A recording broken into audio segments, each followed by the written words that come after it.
Welcome children. Today we are going to start with our lesson third, that is of history, movements towards the new world, and going to be very interesting because many topics related to World War One and Two and about Hitler and Mussolini and that is fascism in Italy, Nazism in Germany, militarism in Japan and global depression 1929-32, related to which will be shown short movies at the end. So first let's start with the introductory para over here. Global trends between the two world wars. Now after the first world war, people became economically poor. मतलब first world war चली थी 4 साल, फिर 20 साल का interval आ गया बीच में. We actually call it short interval of 20 years and then started the second world war. तो already first world war itself was so very horrifying and lots of people died in it. Economically poor बनते गए लोग इसमें and millions of rupees were used in this war by different countries as it is world war, right? तो economically condition ख़राब होती गई countries की, लोगों की, and the immediate governments in power were unsuccessful in improving this condition. अब जबकि country की जहाँ पे वर्ल्ड वॉर में अलग अलग कंट्री की कंडीशन मॉनेटरली या फिनेंशियली और what you call economically poor होती गई, तो तब की जो गवर्नमेंट थी पावर में, जो रूल कर रही थी उस कंट्री को, they were not successful in bringing the level or lifestyle of the people up. वो हेल्प ही नहीं कर पाए कॉमन लोगों को in improving their condition. People lost their trust in democracy. तो डेमोक्रेटिक गवर्नमेंट में लोगों का विश्वास उठ गया. Dictatorship began in some countries like Hitler, and this became a driving force. Driving force means the biggest reason for the Second World War. So let's see about it. Fascism in Italy, Nazism in Germany, militarism in Japan, and global depression of 1929 to 32.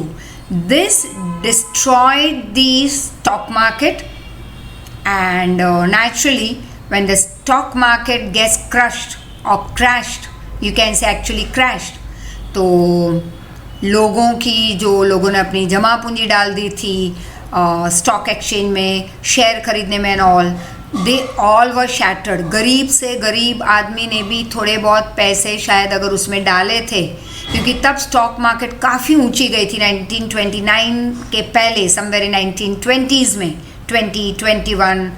तो लोगों को एक विश्वास जागा था कि ये high rise जो है ग्लोबल मार्केट में related to the stock and all, stock exchange field, तो यहाँ पे बहुत कमाई हो रही है, तो चलो हम भी हमारे थोड़े बचे कुचे पैसे डाल देते हैं इसमें.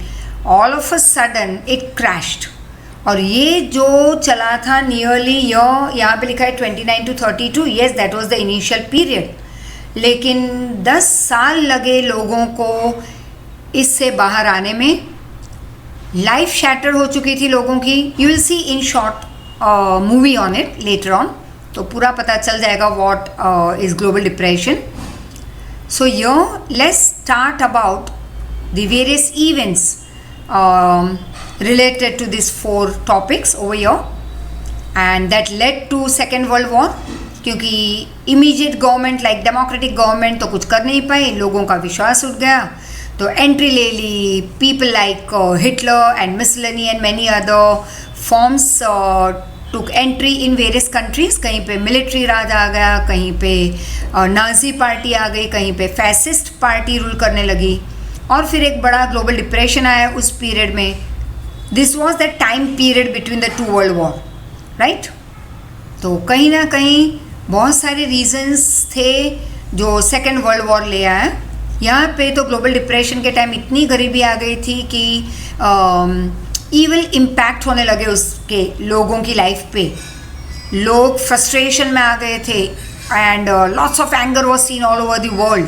तो कहीं ना कहीं सेकेंड वर्ल्ड वॉर का ये 4th भी एक रीज़न ही है, global depression, right? Now fascism in Italy.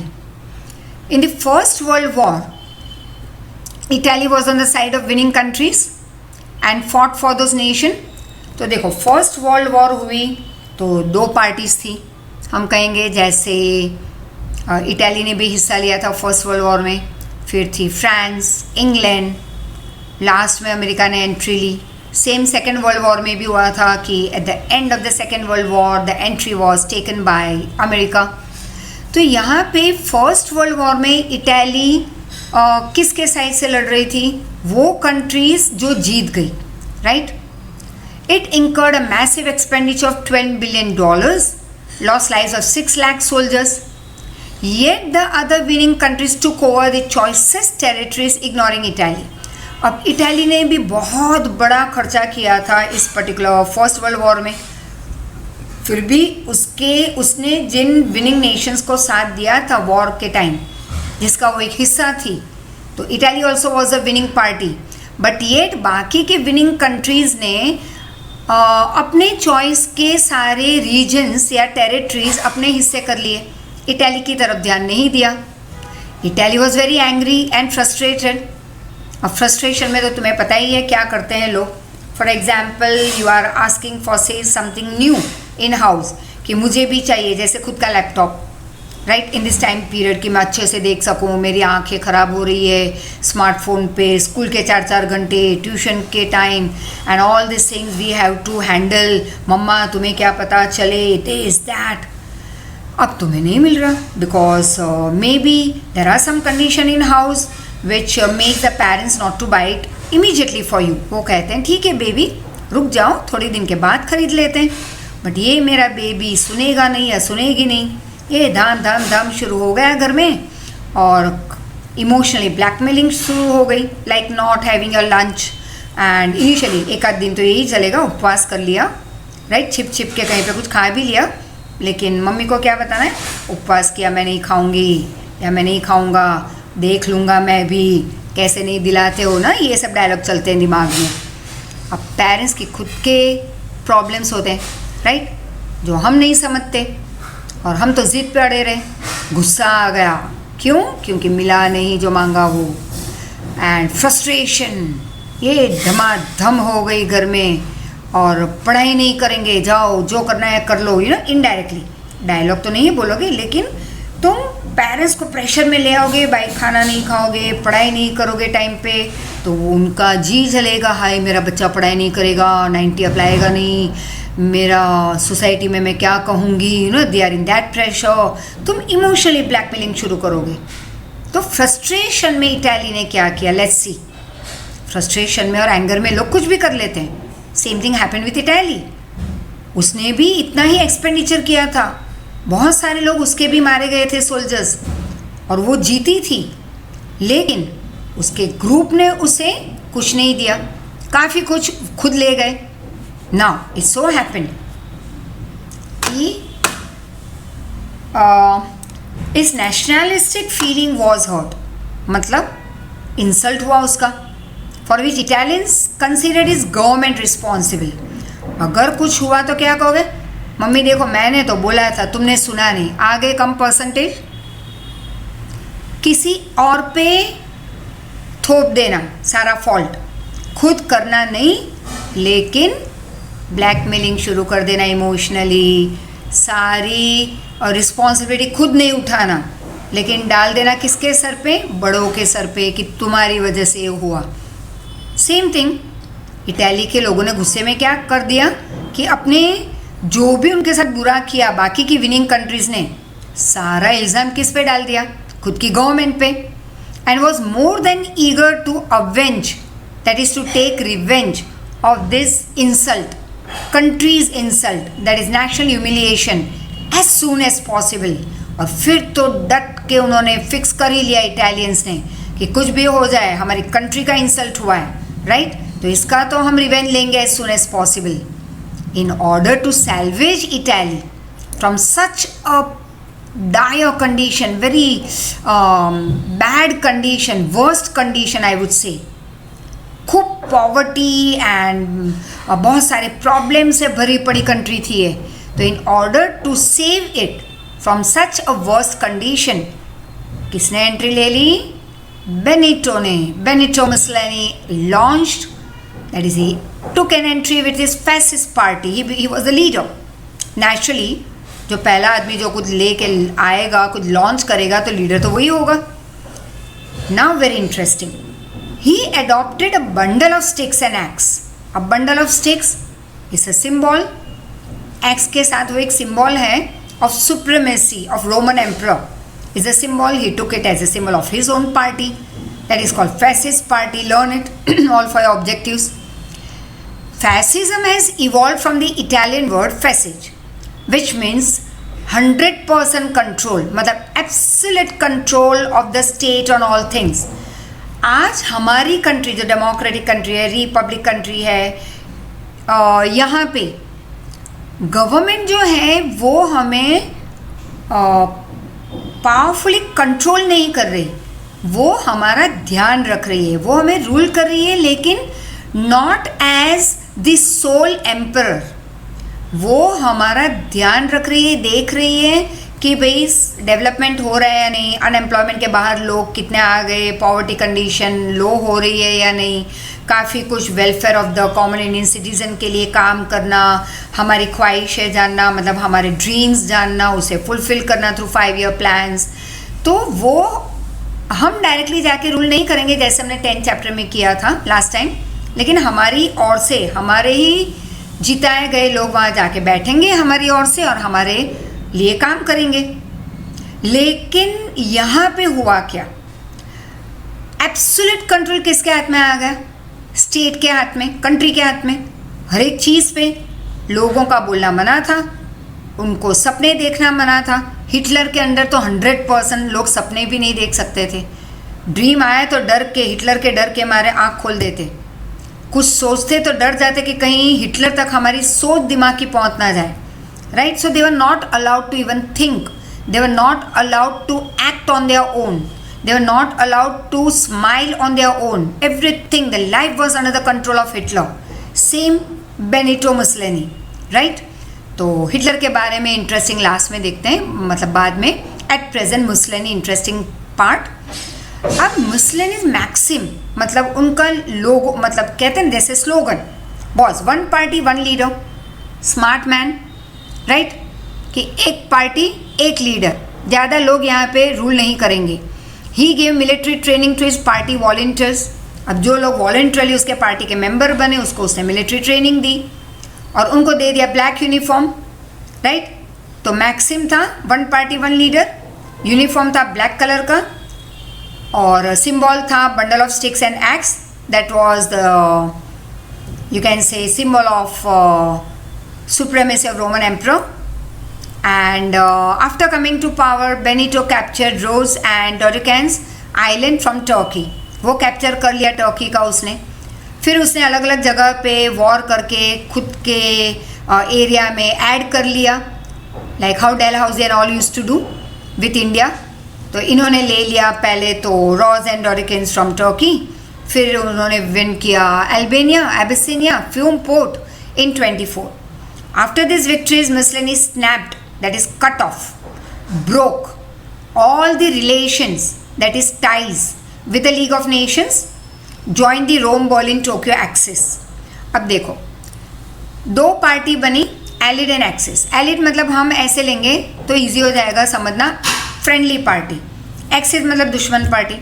अब इसमें आ गए रोम, बर्लिन, टोक्यो, उसको ज्वाइन किया इटाली ने, Mussolini. Thus Italy became now responsible, one of the person responsible, one of the reason, one of the factor responsible for Second World War. Right? अब आ गया Hitler. Nazism in Germany. Now Germany had lost First World War.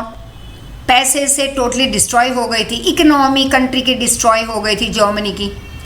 Paris peace process had compelled, that is forced, Germany to sign the Treaty of Versailles. This also we had done. Right? Germany became angry naturally with this unjust treaty. Unjust मतलब partiality वाली treaty थी 100%. तो Germany के लोगों को गुस्सा आ गया. Adolf Hitler joined the National Socialist German Workers' Party 1919. अब बेनिटो मुसोलिनी अपनी फैसिस्ट पार्टी के साथ आया एज ए लीडर। कब उसने एंट्री ली एज अ पार्टी लीडर? जब इटली को अपना हिस्सा नहीं मिला था एज अ विनिंग पार्टी। बाकी के सारे कंट्रीज ले गए थे सब कुछ फ़ायदा और उसे कुछ नहीं मिला, तो इंसल्ट लगा उसे। पूरी कंट्री का एक ये बहुत बड़ा ह्यूमिलिएशन था, इंसल्ट था। तो फिर उन्होंने अपनी उनको डेमोक्रेसी में से विश्वास ही उठ चुका था, आ गया Benito as a party leader. वैसे ही जर्मनी में फर्स्ट वर्ल्ड वॉर हार चुकी थी जर्मनी, पैसे से इकोनॉमिकली सब कुछ उसका डिस्ट्रॉय हो गया था। बाकी की कंट्रीज़ ने उसे, विनिंग कंट्रीज़ ने फोर्स किया उसे ट्रीटी ऑफ वर्साइल्स साइन करना। ये उनके लिए अनजस्ट एग्रीमेंट था। एडोल्फ हिटलर ने एंट्री ले ली। He was the leader of German workers party in 1919. This party later on came to be known as Nazi party. Nazi philosophy included देश प्रेम, वो तो हमारे यहाँ भी है, लेकिन यहाँ पे जो देश प्रेम था वो कट्टर था एकदम। मतलब कि is only we and we and we and nobody else on this planet. जहाँ पे भी एक जर्मन खड़ा रहेगा वो एरिया हो जाएगा जर्मनी का। इस only Germany and Germany on the planet.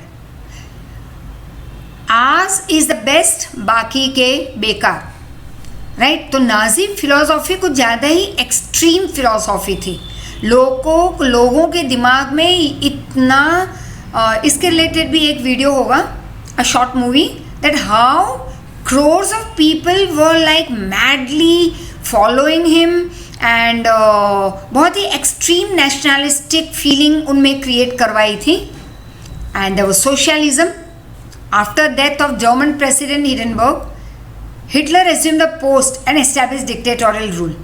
मतलब कि ना वोटिंग ना इलेक्शन, कुछ नहीं, किसी को कुछ पूछना नहीं है, खुद बैठ गए वो पोस्ट पे और अपना डिक्टेटरशिप रूल चालू कर दिया।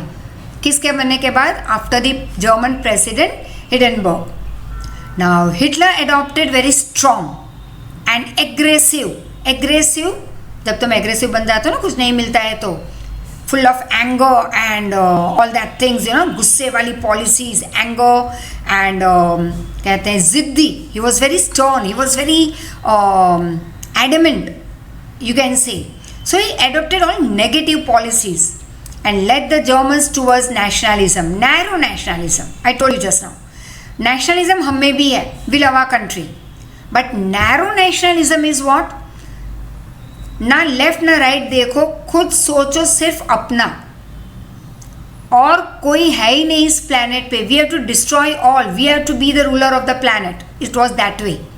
Love your country that much. German considered Hitler as Fuhrer, that is that saviour.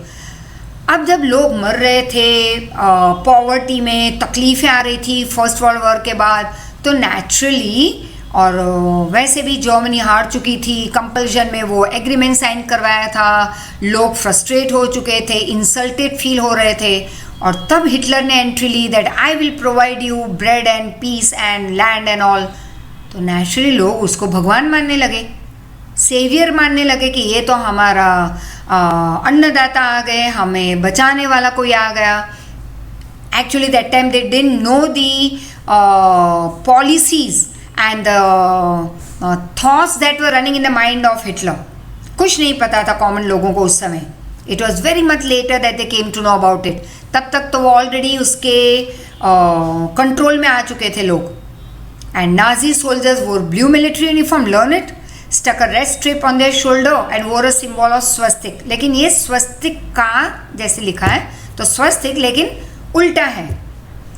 हम इसका ऑपोजिट वे बनाते हैं। We start from a right hand side, this starts from left hand side. तो दिखता है स्वस्तिक, नाम भी है स्वस्तिक, लेकिन उल्टा वाला। Hitler's dominating, that is authoritarian. Dominating, अगर तुम बड़े हो तो नेचुरली तुम ही डोमिनेट करोगे घर में, सिबलिंग में, लेकिन नहीं, अभी अगर ये मैं पुत्ती तो बच्चे क्या कहते हैं? Ma'am, no. आजकल तो छोटों का राज है, जैसे छोटे भाई बहन कुछ ज़्यादा ही डोमिनेट करते हैं और माँ बाप भी उन्हीं का सुन लेते हैं। हमारी साइड तो कोई लेता ही नहीं। तो ठीक है, you can come to me, we will discuss on that problem, और हराएंगे सामने वाले को, ठीक है ना। तो हाँ, लेकिन डोमिनेटिंग नहीं बनना है हमें, that's very negative quality. With love, all the work can be done. है ना, विथ एट पीस. पीस मतलब सो नहीं जाना है, आराम नहीं करना है. एट पीस मतलब शांत दिमाग से काम करो, प्यार से काम करो, सब कुछ होगा. तो लेकिन यहाँ पे हिटलर का पावर कैसा था? ग्रेट. He was dominating. और नेचर तो नेचुरली मिलिट्री वालों का था. He was a part of it initially. Became very clear after coming to power. अब वो पावर में आए तब लोगों को उसका ये नेचर पता चला. और उसका मेन एम क्या था? His main aim was emergence of Germany as major power. कि जर्मनी को सबसे ऊपर ले आओ, बाकी की सारी कंट्रीज हमारे under. In the name of purification of German race. मतलब कि जर्मन रेस को, जर्मन धर्म को, जर्मनी के धर्म को प्योरीफाई करना था. तो उन्होंने क्या किया? उसकी पॉलिसीज ने टारगेट बनाया ज्यूइश को. मारने लगे इनको, जिप्सीज जैसे हम कहते हैं ना, भटकने वाले लोग, यहाँ से वहाँ, कोई ठिकाना नहीं होता उनके घर का. And mentally challenge people, right, जो mentally challenge, not fully fit people by mind, दिमाग से थोड़े अनफिट होते हैं. तो this Jewish people, gypsies and mentally challenge लोगों को हिटलर क्या मानता था कि वो ही जिम्मेदार हैं उनके डिस्ट्रक्शन के. तो इनको तो पहले ही मार दो. And by the end of second world war innumerable European Jewish people lost their lives. एक थी, you must be already knowing, Diary of Anne Frank. तो she was a part of this Holocaust where she died.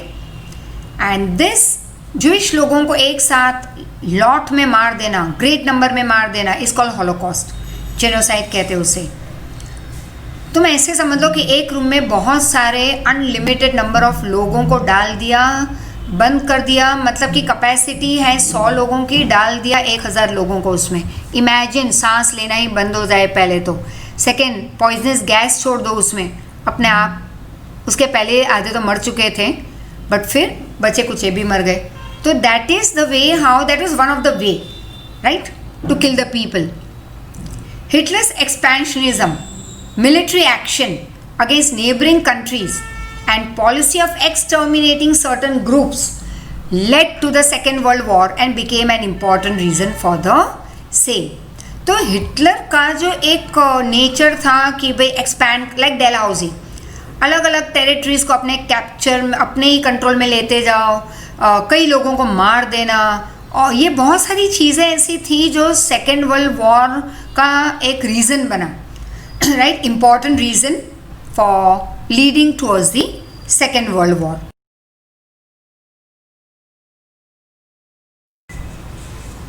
Now, just as we saw over here that how lots of Jewish people and the gypsies and mentally challenged people were literally, they were put to death by this Nazi party, and all this we call it as Holocaust. And which became also, however, the main reason for the Second World War. So we saw about Italy, that is Benito, Germany, Hitler. Third, we are going to do about, that is militarism in Japan. Now, according to this treaty of Versailles in 1919, Japan got the benefit of the areas of China. मतलब China के बहुत सारे provinces, मतलब region, became a part of Japan control, right? According to this treaty, जहाँ पे हमने अभी अभी देखा कि जर्मनी को कंपलसरी साइन करवाया गया था ये treaty, that is agreement. And it was a very humiliating treaty for them. और कैसे फिर उनकी पार्टी, हिटलर एक अपनी खुद की पार्टी बना के ले आए, and dictatorship took entry in Germany. The reason for dictatorship in Italy also we saw. Now let's see about the militarism over here. तो England and France distributed many regions of Germany between them. तो Germany जो हार चुका था, right, उसके तो बहुत सारे रीजन्स डिस्ट्रीब्यूट कर लिए थे इंग्लैंड और फ्रांस ने अपने आप में. Japan was not happy however with this. And in 1921-22 Washington meet, मतलब जो एक मीटिंग हुई, Japan had to agree to have only 35% of the English and American naval force. मतलब कि अगर इंग्लैंड और अमेरिका के पास जितनी भी नेवी फोर्स होगी उसका सिर्फ 35% जापान के पास होना चाहिए. It cannot have more than that. right? It was decided in their Washington meet in 2122. Japan also had to vacate its island of Sakhalin and Siberia. उसको खाली करना पड़ा. Japanese youth was however angry. गुस्सा तो जल्दी आ जाता है वैसे भी सबको. So during this time there were elections in Japan. अब जो elections हुए जापान में उस टाइम में, and the parties supporting militarism got majority. तो naturally military राज आने लगा यहाँ पे. उसने military राज ने entry ले ली. Military nationalism of Japan adopted the policy of expansionism. Same once again Dalhousie theory of expansionism. कि दूसरे की प्रॉपर्टी हड़प कर लो, right? You know, the one who is weaker than us, we control them. Same in the world it is seen everywhere. Today new forms we see, right? तो military nationalism ने जैसे militarism ने जैसे entry ली, तो ये military nationalism of Japan ने adopt कर ली एक्सपेंशनिज्म पॉलिसी. मतलब खुद का एरिया एक्सपांड करते जाओ by taking over the control on other regions. Japan didn't get permanent place in League of Nation. तो चलो देखते हैं what is League of Nation. You all must be knowing. आज का जो UN है, United Nation, right? पहले उसको कहते थे UNO, United Nation Organization. अब हम कहते हैं सिर्फ UN. अब UN क्या है? ये एक ऐसी ऑर्गेनाइजेशन है where the member countries come together for peace, protection, security of the world, right? कोई वॉर होगी नहीं और लोगों के बीच में पीस मेंटेन करना है. हर एक मेंबर कंट्री सपोर्ट करेगी वर्ल्ड में to for the upliftment of the other countries and for solving their own problem amicably. मतलब फ्रेंडली बेसिस पे प्रॉब्लम सॉल्व करने, राइट? तो वो तो काफ़ी कुछ डिटेल में तुमने 8th में भी किया था, राइट? अब ये था सेकेंड वर्ल्ड वॉर के बाद. लेकिन फर्स्ट वर्ल्ड वॉर के बाद स्टार्ट हुआ था एक organisation call league of nation, that is called group of nation, right? तो ये जो ग्रुप ऑफ नेशन जो बना था, यहाँ पे जो मेंबर्स बने उनका गोल भी वही था, peace, world security, protection to all, development of all the people and that is of all the countries in short. लेकिन जितनी कंट्रीज़ ने इसमें हिस्सा लिया था, जो मेंबर बने थे, उन्होंने उसके टर्म्स एंड कंडीशन फॉलो नहीं किए, तो नेचुरली लीग ऑफ नेशन तो बंद होना ही था.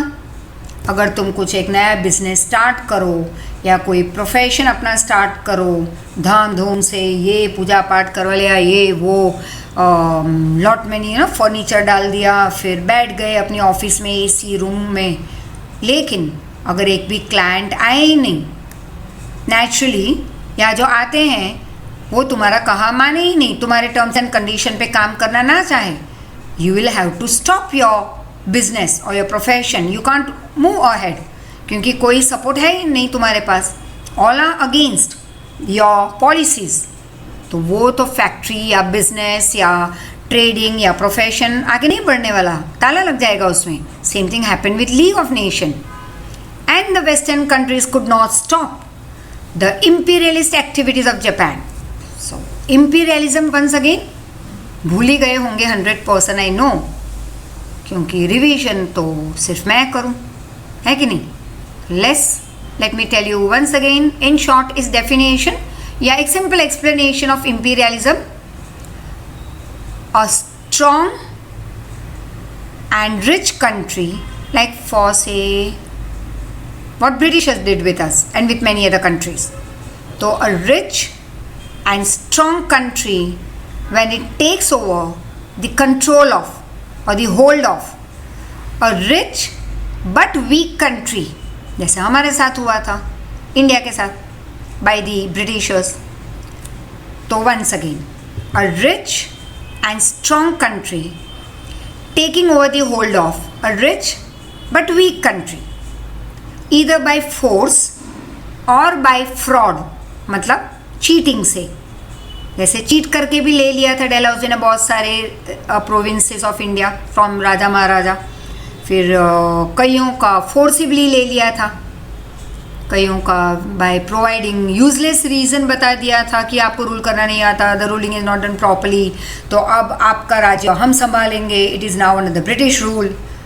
तो इसको हम कहेंगे इंपीरियलिस्ट एक्टिविटीज़. तो वेस्टर्न कंट्रीज जापान की इंपीरियलिस्ट कंट्री को स्टॉप नहीं कर पाई। जापान एक के बाद एक एरिया कवर करता गया, अपने कंट्रोल में लाता गया। So it capture Manchuria, establish Manchukuo government in 32। Nice word, right, interesting सुनने में। It also captured Korea, Mongolia, Shantung, some provinces of China also. It improved, yes, its relation with Germany and Italy. Naturally, दोस्त बन गए यहाँ पे Germany, Italy और Japan, क्योंकि तीनों की पॉलिसीज काफ़ी कुछ सेम थी, तीनों के दुश्मन भी सेम। तो दो पार्टी बन गई allied, as I told you, friendly countries like France, England, और एक बाजू हो गया axis party, Italy, Germany, Japan, right. तो जापान चला गया जर्मनी और इटाली के साथ and let loose the strings of imperialism. Now after emperor Meiji, emperor Hirohito in 1936 also encourage this activities of Japan, right. तो एक एम्परर गया मेजी, दूसरा एम्परर आ गया 36 में हिरोहितो, उन्होंने भी यही जापान की एक्टिविटीज़ को आगे बढ़ाया। Japan broke of, that is snapped, तोड़ दिया all its ties, that is relations, connections with the League of Nation in 1933. This is what you are going to see in very short video about global depression and about that previously about Hitler also. चलो देखते हैं global depression 1929-32।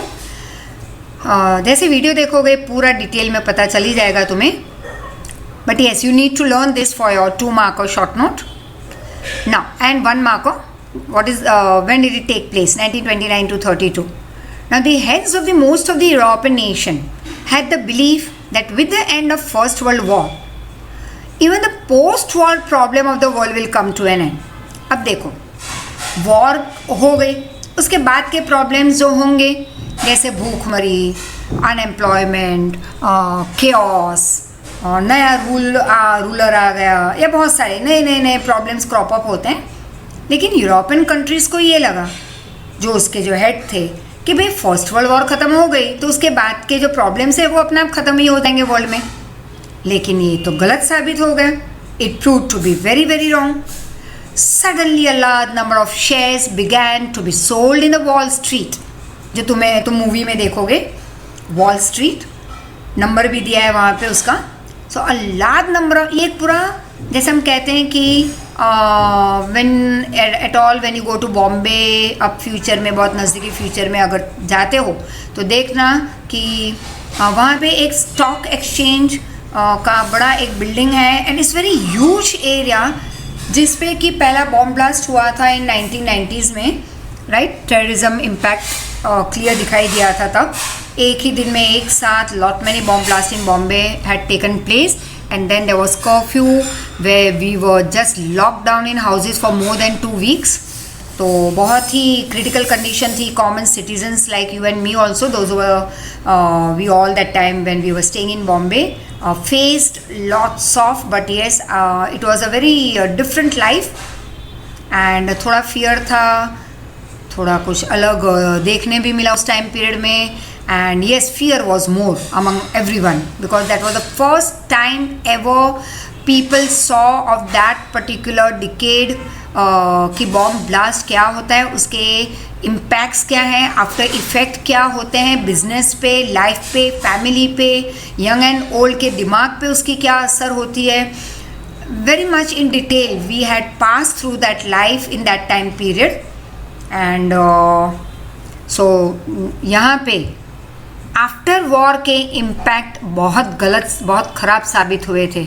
और wall Street जो stock market area है वहाँ पे वो एकदम क्रम्बल हो गया। क्रम्बल मतलब जैसे एक पेपर ले लो हाथ में, फिर मुट्ठी में उसको एकदम से बंद कर दो तो वो क्रीज आ जाएंगे उस पर, उसको हम कहते हैं क्रम्बलिंग, राइट। फिर वो कुछ काम का नहीं रहता, राइट। फिर उस पर तुम कितनी भी अपना नोट्स लिखना शुरू कर दो या कुछ ना, जैसे गुस्से में क्रम्बल कर देते हैं हाथ में जो भी पेपर है, या उस टाइम अगर पेन हुई तो तोड़ दोगे उसको 2 टुकड़ों में, यहाँ तक गुस्सा चला जाता है लोगों का, right. You must have of course done that some time, but don't do it. I would always say anger हानिकारक for your life. तो चलो वॉल स्ट्रीट पे आ जाते हैं वापस। तो ये स्टॉक मार्केट डिस्ट्रॉय होने लगा, लोगों ने धनाधन अपने शेयर बेचना शुरू कर दिए, प्राइजेस फॉल होने लगे शेयर के, तो मार्केट क्रम्बल हो गई। This was called as the Wall Street crisis by the critics 24th October 1929, and this crisis shook the whole world. It destroyed the economic conditions of the country. वो 10 साल जो लोगों ने गुजारे और उनको काफ़ी वक्त लग गया फिर से स्टेबल होने में, मैं ये नहीं कहती वापस पैसे वाला बनने में, स्टेबल होने में, giving birth to the great world depression that is called global depression.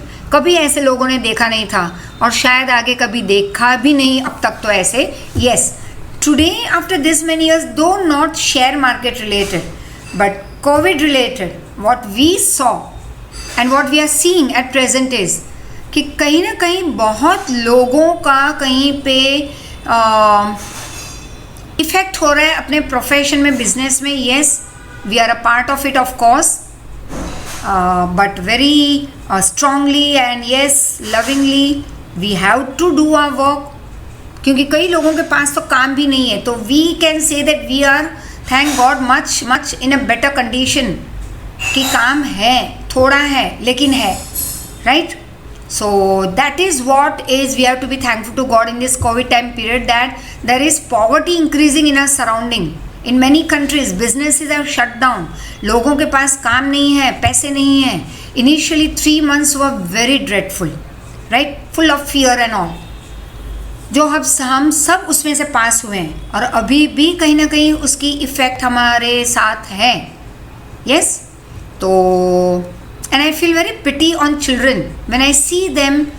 जैसे कितने प्यार से बच्चे नीचे जाते थे खेलने, दोस्त को मिला करते थे, गर्ल्स और boys, anything it could be, and we also use to at least move around without any fear and go towards the institute. और क्या बच्चे JSM की मैगी खाते, भेल खाते नीचे, और वड़ा पाव जो नया नया खुला है, फिर not many things. Yes, children is to enjoy, बड़े भी एन्जॉय करते थे वहाँ पे सत्यम मॉल, समान मॉल की तरफ. आज हम देख रहे हैं तो वहीं पे कईयों की ये ईटरी बंद हो चुकी है.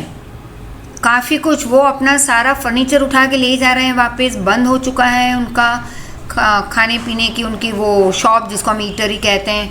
तो feeling very sad for this people. So actually ये भी एक क्राइसिस पीरियड है जिसके थ्रू हमें पास होना है strongly, with strong mind, keep on doing work, whatever comes in front of us, stand strongly. I would always tell, give the strength to your parents if you are passing through that phase. You are a great support. Children always, I find, are a great support for the elder people in the family.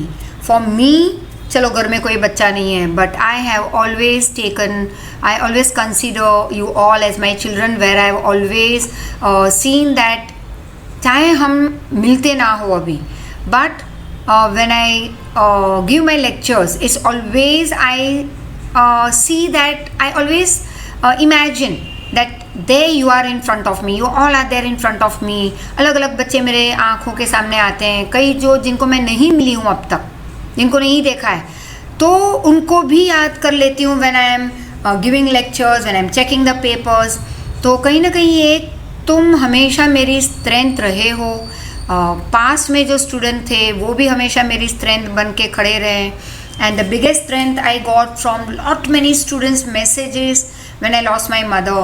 तब जो messages flow हुए, जो audio messages flow हुए, phone calls जो आए, I would say इतना तो शायद हमारे फैमिली मेम्बर्स ने भी ना किया हो. Those who are in Bombay I not seen, and that's the truth. Here in Ahmedabad I have only 3 family, right? 2 daughters and third is my children.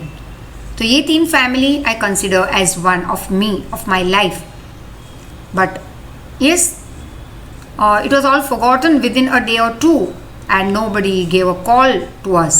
But that was okay, that was their call, that was their wish, that was what they thought was right.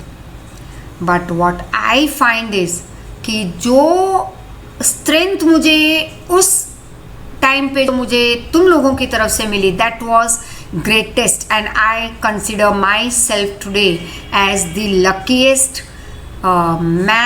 luckiest person on this planet. Really, I am the luckiest on the planet to have you all. इससे ज़्यादा God can't give anything to me. This is the maximum that He had given to me in the form of my dear children. तो crisis और एक की life में आती है in some way or the other, but the strength that you people provide to the family, that's something very different level. So I would say कि ये time period तो हमारा चलता रहेगा 6 महीने 12 महीने, राइट, और हमें घर में रहना होगा. तो इज़ नॉट वेरी स्मॉल. एक छोटी सी कोई डिजीज़ आ गई, कुछ डेंगू जैसा या चिकनगुनिया आ गया, वो भी काफ़ी बड़ा है, रिस्की है. बट येस, वो एक पर्टिकुलर एरिया या फैमिली या कहीं एक पर्टिकुलर रीजन में फैलता है या कभी किसी को हो जाता है, तो हम ये नहीं कहेंगे कि भाई ये जो कोविड टाइम पीरियड है वो 1 महीने के लिए होगा. There are many people who come and ask me, कब क्लास चालू कर रहे हो? And then I have no answer dear. I am shocked कि मैं क्या जवाब दूँ, कब चालू करूँगी मैं. And then I have to say it's world problem, and it's like a challenge that we all are facing. It's not only of one institute, it's not only of one city Ahmedabad, or it is not only of a country India, it's world over. So please, I would say you are the greatest support for the people in your family. Be with them, support them, make them happy, keep them happy. और तुम्हारे लिए तो एक काम है, खेलते रहो, खुश रहो, हंसते रहो, पढ़ाई करते रहो सबसे पहले, तब जाके मम्मी खुश होगी. Because each and every mother, it's me or any, would always want that children should study properly. मैं ये नहीं कहती 90 अप वाला पढ़ाई, बट येस, अच्छी पढ़ाई कर लो अपने हिसाब से. तुम्हारे पास जो कैपेसिटी है, तुम्हारी जो एबिलिटी है, उतनी मेहनत डाल दो उसमें 100%. नेवर नो, 90 भी आ जाए, right. But I believe in hard work. 90 is later on, hard work is more important. अपने आप को एक स्टेप ऊपर जाते हुए हमेशा देखो then the previous year. Last year से इस साल बेटर होना चाहिए तुम्हारा, और नेक्स्ट ईयर इस साल से बेटर, और वो होगा ही. I know about it. I know that my children very lovingly they are listening to this my messages in between, right, my examples, so they are not time pass example. Pick up करना है तो कर लो. It will be advantageous, beneficial. After 2-3 years you will remember it very perfectly. याद आएगा कि अगर यार follow किया होता तो जल्द से हो जाते अभी. Clear? So let's move ahead. तो ये क्राइसिस पीरियड, डिप्रेशन पीरियड आया, और एक you can see most of the Nations of the world were affected by this. जैसे सुपर पावर था तब तो ग्रेट ब्रिटेन, उसका भी एकदम डाउनफॉल आ गया. It had to give away its policy of keeping gold reserve against its currency pound. अब देखो, इसका मतलब ये हुआ कि हमारी करेंसी की वैल्यू आज भी क्यों कम है दूसरे कंट्री के हिसाब से. करेंसी की वैल्यू हम कैलकुलेट करते हैं on many factors, but one factor is gold reserve. जितना ज़्यादा गवर्नमेंट का गोल्ड रिजर्व होगा उतना हमारी करेंसी का लेवल अप जाएगा. तो हमारे गोल्ड रिजर्व घर के लॉकर में है, हमारे खुद के प्राइवेट बैंक लॉकर में है, हमने वो गवर्नमेंट को नहीं दिया है, right. Just imagine all this Indian ladies, if they give away their gold reserve to government, तो हमारी इंडिया की करेंसी कितनी ऊंची चली जाएगी. It will break the limits, right. इतना हमारा गोल्ड प्राइवेट लॉकर्स में है सबके. But that is again a different matter. But यहाँ पे वैसे ग्रेट ब्रिटेन का खुद का इतना तो गोल्ड रिजर्व था, it had to forget the policy of keeping is gold reserve against is currency pound. कि भाई जितना ज़्यादा गोल्ड रिजर्व रखो उतना ज़्यादा पाउंड की वैल्यू अप. अब उसको तो गोल्ड भी यूज़ करना पड़ा क्योंकि पॉवर्टी आने लगी थी कंट्री में, बहुत सारी इकोनॉमिकली डाउनफॉल आ गया था सुपर पावर ग्रेट ब्रिटेन में. तो पाउंड की वैल्यू, करेंसी की वैल्यू डाउन हो गई उनकी भी, मतलब कि ग्रेट ब्रिटेन भी डिस्ट्रॉय हो रहा था monetarily, economically. This affected the other countries of the world. अगर लीडर ही डाउन होने लगे तो छोटी मोटी कंट्रीज़ को तो डायरेक्ट इम्पैक्ट होगा, और international trade and industry broke down. That is import export पर असर हुई. Great countries like America also had to impose some restrictions, उसको भी स्ट्रिक्ट रूल्स बनाने पड़े. Rich country like America. Global trade that is import export was reduce to 50%, कम हो गया.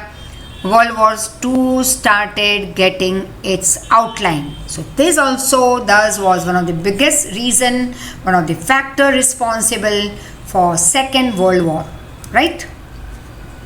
Now World War II, 39 to 45. Factors. The seed for the World War II had been sown in the Treaty of Versailles.